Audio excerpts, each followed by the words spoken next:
Hello everyone. Thank you all for watching the video. Wishing you all good health and peace.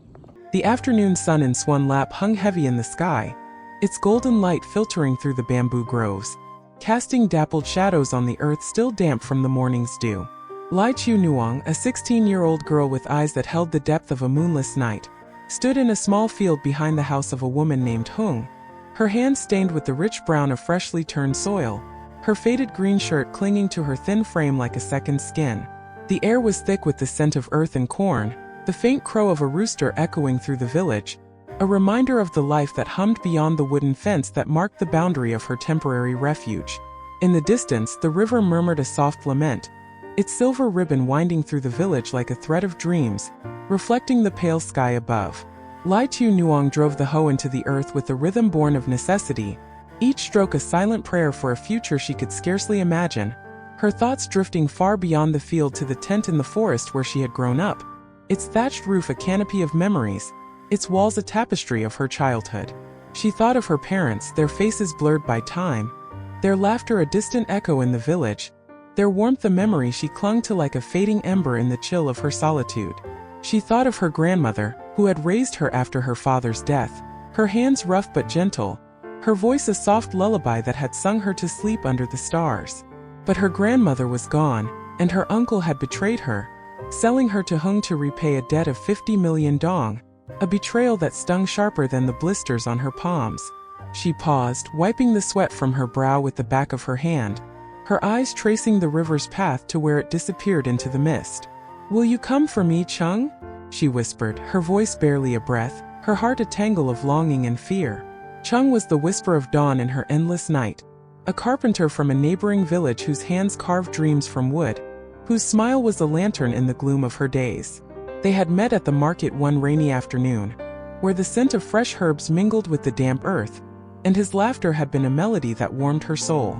"I'll build you a roof that keeps out the rain," he had said, his eyes crinkling like the ripples on the river, his voice a promise that wrapped around her heart like a vine. But now that promise was a distant star, twinkling faintly in the storm of her reality, a beacon she clung to in the darkness of her days.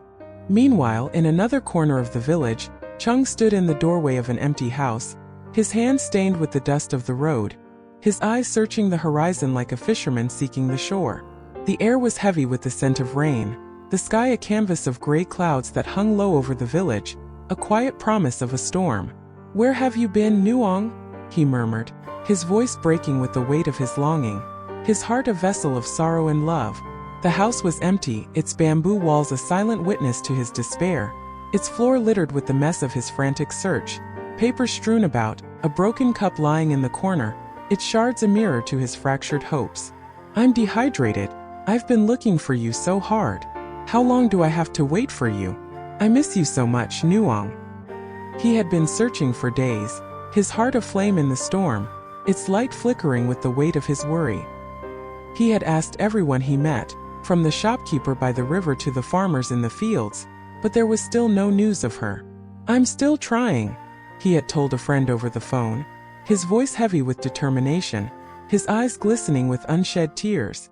"If there's any news about her, I'll let you know, I won't give up." But beneath the determination there was a shadow, a gnawing fear that clawed at his mind, whispering doubts that she might be lost to him forever, that she might think he had abandoned her, that she might be suffering alone and forsaken, in a world that had never been kind to her. As he drove through the village, his mind consumed by thoughts of Nuong, he failed to notice a woman crossing the road. Her steps hurried as she made her way to a friend's house. The screech of tires broke the silence of the afternoon, followed by a cry of pain as Hung fell to the ground, her legs scraped and bleeding, her hands trembling as she clutched the wound. "I'm so sorry," Chung said, his voice breaking with the weight of his guilt, his hands trembling as he helped her up, his eyes wide with concern. "I drove so carelessly, it's my fault. Are you okay?" Hung winced, her hands trembling as she tried to stand, her voice a hiss of pain. "It hurts so much, my leg. But I've been here before. You came to my place to wash your hair yesterday, didn't you?" Chung nodded, his heart heavy with the weight of his mistake, his mind a tangle of guilt and worry. "I'm too negligent," he said, his voice a soft plea, his hands gentle as he helped her to a nearby bench. The wound looks serious. I'll go buy some medicine and apply it to you. Hung shook her head, her hands trembling as she clutched her leg, her eyes glistening with tears of pain. No need, it's just a skin wound. I can take care of it myself. But Chung insisted, his hands trembling as he helped her to her house, his heart heavy with the weight of his guilt. Your wound isn't light, he said, his voice a soft whisper, his eyes fixed on the scrape that marred her skin, its redness a stark contrast to the pale earth beneath her feet. Let me bandage it. Otherwise it might get infected. Hung relented, her hands trembling as she sat on a wooden chair in her courtyard, her eyes fixed on Chung as he ran to the pharmacy, his steps hurried, his heart a tangle of guilt and determination. A bottle of antiseptic and gauze tape, please, he said to the pharmacist, his hands trembling as he handed over 17,000 vendi, his eyes glistening with unshed tears. He returned to Hung, his hands gentle as he cleaned the wound, his voice a soft plea. Bear with the pain a little, it'll be okay. Do you have pain anywhere else? Hung nodded, her hands trembling as she clutched the chair, her voice a hiss of pain. My legs are a bit sore, but it should be okay. Thank you. Chung smiled, his heart heavy with the weight of his relief, his mind a garden of guilt and gratitude. I'm Chung, he said, his voice a soft whisper, his eyes fixed on Hung's kind face. I manage a factory for a construction materials distribution company. I'm sorry again. I was in a hurry to get to a friend's house, but I was too careless. Hung nodded, her hands trembling as she gestured to the table, her voice a soft lullaby. I'm Hung, a teacher. Stay and dine with me. I'll cook whatever you like. Chung shook his head, his hands trembling as he stood, his heart heavy with the weight of his responsibilities. Thank you, but I can't. There's still a lot of work at the factory. But I have your phone number if you're free. Let's go drink coffee. Hung nodded, her hands gentle as she watched him go, her heart heavy with the weight of her gratitude, her mind a garden of hope and fear. He's a good man, she murmured to herself, her voice a soft lament, her eyes glistening with unshed tears. I hope he finds who he's looking for. She turned to the house, her steps slow and careful, her legs still throbbing with a dull ache, her heart heavy with the weight of her reality. Inside the house, Tieu Nuong returned from the field, her hands stained with the earth's embrace, her eyes fixed on the horizon where the sun dipped low, casting golden threads across the river. I'm back, Ba, she called, her voice a soft whisper, her heart a tangle of hope and fear. Hung turned, her face pale with exhaustion, her eyes softened by a gratitude that felt foreign, unfamiliar, like a new dawn in the village. You look so sad, she said, her voice breaking with the weight of her guilt, her hands trembling as she gestured to the chair beside her. Are you still angry with me? Why do you look so sad? Tieu Nuong shook her head, her hands trembling as she sat, her heart heavy with the weight of her thoughts. I miss my boyfriend, she said, her voice a soft lament, her eyes glistening with unshed tears. His name is Chung. He works for a construction materials distribution company.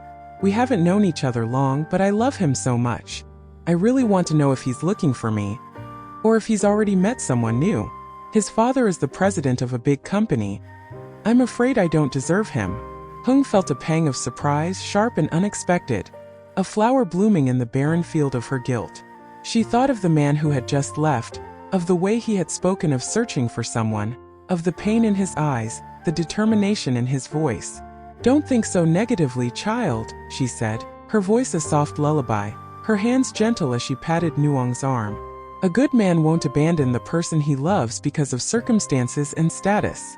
If he's a good person, he'll always want to be by your side. I believe in a saying of Buddha. Good people will definitely meet good people. A good person like you will always be blessed. Don't worry. Tieu Nuong nodded, her heart heavy with the weight of her thoughts, her mind a garden of hope and fear. She thought of the tent in the forest, its thatched roof a canopy of memories, its walls a tapestry of her childhood. I want to go back to the tent in the forest, she said, her voice a soft lament, her eyes glistening with unshed tears. That's where I grew up. I have so many memories there. My father passed away when I was very young. No one told me much about him. After he died, I lived with my grandmother, but she passed away too. My uncle never told me anything about my parents. He tricked me, brought me here, and left all my belongings in that house. Hung's eyes softened, her hands trembling as she listened, her heart heavy with the weight of her guilt. "I'm so sorry, child," she said, her voice breaking with the weight of her emotions, her eyes glistening with unshed tears. "After what I treated you before, I really regret it. I thought you were a bad girl, so I was harsh, but I see now how good you are, how honest, how kind. I'll teach you to read and write. It's the key to improving your future. I'll buy the materials you need, and I'll accompany you until you grow up. The money your uncle owes me, I've thrown it out of my mind. From now on, you won't be bound by anything. Live as a member of my family, don't be sad anymore." Tieu Nuong felt a pang of surprise, sharp and unexpected, a flower blooming in the barren field of her despair. She thought of the years she had spent in this house, the endless labor, the hunger, the constant fear of Hung's wrath. But she also thought of the woman before her voice softened by guilt, her eyes tinged with a sincerity that felt foreign, unfamiliar, like a new dawn in the village. "Thank you, Ba," she said, her voice a soft whisper, her heart a tangle of hope and fear.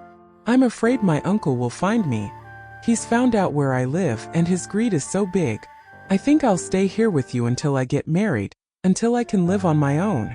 Hung nodded, her hands gentle as she patted Nuong's arm, her voice a soft lullaby. "An honest girl like you will definitely find a good husband," she said, her eyes soft with a newfound tenderness, her heart a garden of guilt and gratitude. "Don't despair, focus on your studies. Once you're literate, you can develop yourself. This world is big for us to explore. Don't let emotions influence you too much. Try to turn yourself into an intelligent girl, and if you meet your boyfriend again, he'll be happy to see your progress." Tieu Nuong nodded, her hands trembling as she stood, her heart heavy with the weight of her reality, her mind consumed by thoughts of Chung, of the promise that glowed in his eyes, of the life they might have together. A life where the rain would not seep through the roof, where the river would sing of freedom, not sorrow. "I'll try my best," she said, her voice a soft lament, her eyes glistening with unshed tears. "I want to go back to the tent one day. I want to let him know I'm fine."